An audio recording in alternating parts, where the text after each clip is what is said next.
Hello there, athletes. Welcome back to Math Jamboree. In this video, we have another AP Precalculus type of question for you from the topic of exponential function.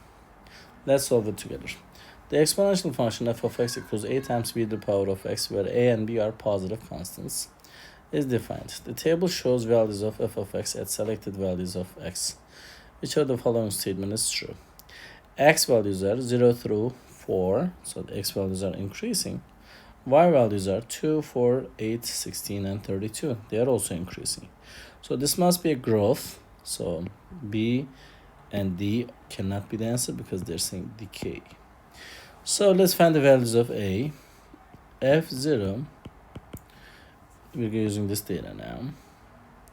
A times B to the power of 0 is equals to 2. So A times 1 is 2.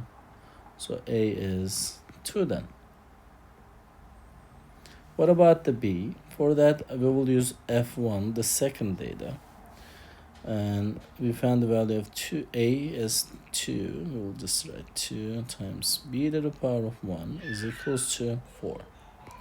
2B is 4. Divide both sides by 2. You get B as 2. So the correct answer is then, since B is greater than 1 in choice A, the correct answer is choice A.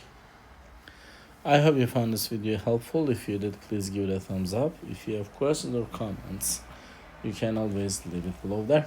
Thank you and see you next time. Bye-bye.